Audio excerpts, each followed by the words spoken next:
Saudara-saudara, satu berita yang paling mengejutkan Muhyiddin Yassin berlaku lagi. Belum sampai seminggu dibubarkan parlimen, hari ini kita dikejutkan dengan keputusan Ketua Sri Kandi Bersatu Temerloh dan 17 EJK letak jawatan. Wow, ini satu peristiwa yang amat besar maknanya, amat besar kesannya, khususnya Parti Bersatu. Jadi, pada menjelang PRU ini, sejauh mana sebenarnya kekuatan Perikatan Nasional? Sekarang ini kita dapat lihat Perikatan Nasional ada ura-ura mengatakan bahwa mereka sedang dalam proses untuk bekerja sama pula dengan GTA, kerana sudah pasti sekarang telah dirasahkan secara rasmi sama ada daripada Perikatan Nasional maupun Pakatan Harapan bahwa Perikatan Nasional dan Pakatan Harapan tidak akan bekerja sama dalam PRU akan datang ini. Kerana dalam PN ada PAS, dalam PH ada DAP. Dua rumah ini tak mungkin akan bersatu. Ketua Sri Kandi Bersatu Temerloh, Siti Aisyah Ismail meletakkan jawatan dalam sayap parti itu berkuat kuasa serta-merta selepas berasa dipinggirkan daripada parti itu. Pengumuman itu dibuat Siti Aisyah dalam sidang media di Mentabak dekat Temerloh petang tadi. Turut mengikut jejak langkah yang sama ialah seramai 17 ahli jawatan kuasa sayap parti berkenan. Siti Aisyah berkata surat peletakan jawatan itu sudah dihantar kepada Ibu Pejabat Bersatu pada 30 September dan diterima Setiausaha Bersatu Temerloh Syed Omar Syed Abdul Aziz pada 11 Oktober lalu. Keputusan peletakan jawatan dibuat selepas merasakan hak untuk menjaga ahli dan sebagai Ketua Sri Kandi dinafikan pemimpin atasan. Kami sudah cuba mengadakan perbincangan dengan pimpinan Bersatu Temerloh dan Pahang sejak setahun lalu namun tidak berhasil. Saya membuat keputusan ini kerana tidak mendapat kerjasama dan menjalankan amanah diberikan, dan daripada duduk tidur lebih baik letak jawatan sahaja, katanya. Turut meletakkan jawatan dalam sidang media itu ialah Pengerusi Tetap Sri Kandi Temerloh, Naib Ketua Sri Kandi Temerloh, 9 EJK Sri Kandi, 4 Ketua Sri Kandi Cawangan dan 4 EJK Bahagian.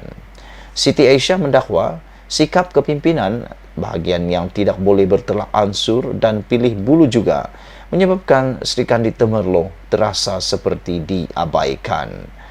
Bersatu Temerloh kini diterajui Muhammad Yusuf Abdullah yang memangku jawatan Ketua Bahagian Tengku Azlan Sultan Ahmad Shah yang mengumumkan keluar parti dan menyertai UMNO pada Ogos tahun lalu.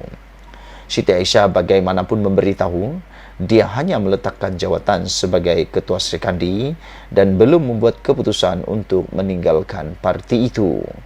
Siti Aisyah dilantik sebagai penaja Sri Kandi pada 2016 dan menang pemilihan parti itu pada tahun 2020. Itulah dia kejadian pelik menjelang PRU 15, insiden yang tak nak dilihat oleh Muhyiddin Yassin akhirnya berlaku juga. Tempang atau tidak Perikatan Nasional, kita tunggu nanti dalam PRU akan datang ini. Tinggalkan komen Anda, Malaysia kita punya, kita jaga sama-sama. Selamat malam, salam sejahtera. Isu yang paling mengejutkan malam ini apabila ada laporan mengatakan bahwa pengundi-pengundi ditukar kawasan mengundi tanpa kebenaran. SPR buat apa? Wow. Ini sebenarnya isu-isu yang sudah lama kita putar-putar dan putar. Sejak dahulu lagi, kabar angin, kabar dongeng tentang perkara ini bertebaran di mana-mana. Pengundi-pengundi seperti ini biasanya dipanggil sebagai pengundi hantu. Banyak kali di mana-mana di seluruh Malaysia, sering kali ada cerita-cerita yang tak tahulah benar atau tidak, tetapi sering kali menjadi menghantui pilihan raya ialah munculnya pengundi-pengundi hantu yang tak tahulah dari mana hantu-hantu tersebut. Pengundi hantu ini seringkali dikategorikan atau didefinisikan sebagai pengundi-pengundi yang tidak dikenali yang tiba-tiba muncul. Mungkinkah pengundi yang ditukar kawasan inilah yang dipanggil pengundi hantu? Tapi persoalan malam ini daripada agenda Daily ialah SPR buat apa? Saudara-saudara, aku fikir banyak kali di dalam kes-kes apabila pilihan raya diadakan, selain daripada berlakunya laporan-laporan kononnya ada pengundi-pengundi hantu lah, pengundi-pengundi yang tiba-tiba adalah, dan pengiraan undi yang tak betul lah, ada lagi yang dilaporkan kononnya peti undi ditukar lah, seringkali juga cerita-cerita berlaku tentang blackout lah, tengah-tengah mengira peti undi blackout lah. Itu semua adalah cerita dan drama apabila PRU diadakan atau PRN diadakan. Sejauh mana kebenarannya, saya belum buat kajian lagi, dan ada juga yang sampai ke mahkamah.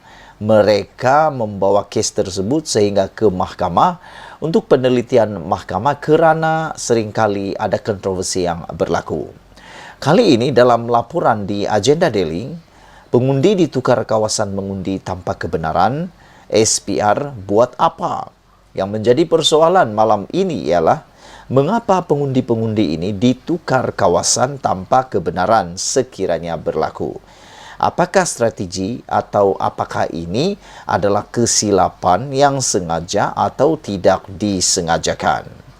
Gabungan pilihan raya bersih dan adil, yaitu bersih, menuntut penjelasan Suruhanjaya Pilihan Raya SPR berhubung isu pertukaran kawasan buang undi tanpa kebenaran pengundi, membabitkan 2 kes di Sabah dan 1 di Selangor.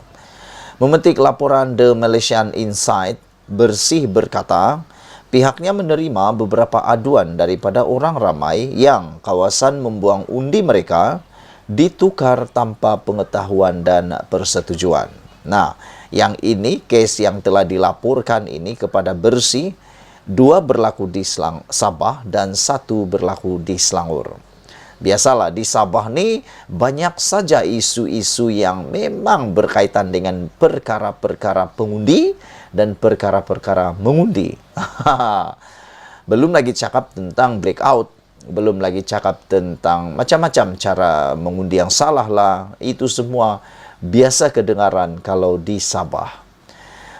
Menurut Bersih, 2 pengundi Sabah ada pilihan raya ke-14 PRU 14 pada 2018 dan pilihan raya negeri Sabah pada pada yang lalu pada 2021 membuang undi di Parlimen Tawau dan Dun Seri Tanjung. Namun kini dipindahkan ke Parlimen Kalabakan dan Dun Marotai. Persoalan seterusnya yang muncul ialah apakah 2 ini saja kes yang berlaku? Atau ada lagi kes-kes terpencil yang lain yang tidak berani dilaporkan atau sengaja tidak dilaporkan ataupun para pengundi tersebut tidak mahu ambil peduli dan tak tahu. Kerana mungkin ada yang memang tak tahu, pertama. Yang kedua, memang tahu tapi memang merancang tak nak mengundi. Ataupun yang ketiga, dia memang tak apalah, di mana-mana pun dia mengundi, dia akan mengundi. Di Selangor pula, Bersih berkata, Timbalan Pengerusi PKR Cabang Batu, Rozan Azen Mat Arif, juga mendakwa 4 pengundi di cabang itu mendapati mereka kini pengundi di Parlimen Gombak, Wangsa Maju dan Kepong. Bersih berkata, daripada hasil siasatan tersebut, semua dakwaan itu, tiada seorang pun pengundi tersebut ada memfailkan permohonan mengubah alamat di bawah Seksyen 12A Peraturan-Peraturan Pilihan Raya Pendaftaran Pemilih 2002.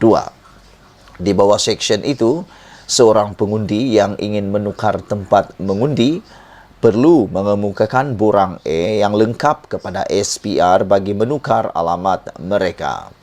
Makna kata, sekiranya pengundi-pengundi yang terlibat ini tidak mengisi borang E dan yang lengkap dan menghantar kepada SPR, maknanya mereka tidak bersetuju, tidak ada kebenaran. Sekian dulu untuk kali ini. Jangan lupa tinggalkan komen Anda tentang isu yang hangat ini. Adakah Anda juga pernah mendengar isu ini? Bye-bye.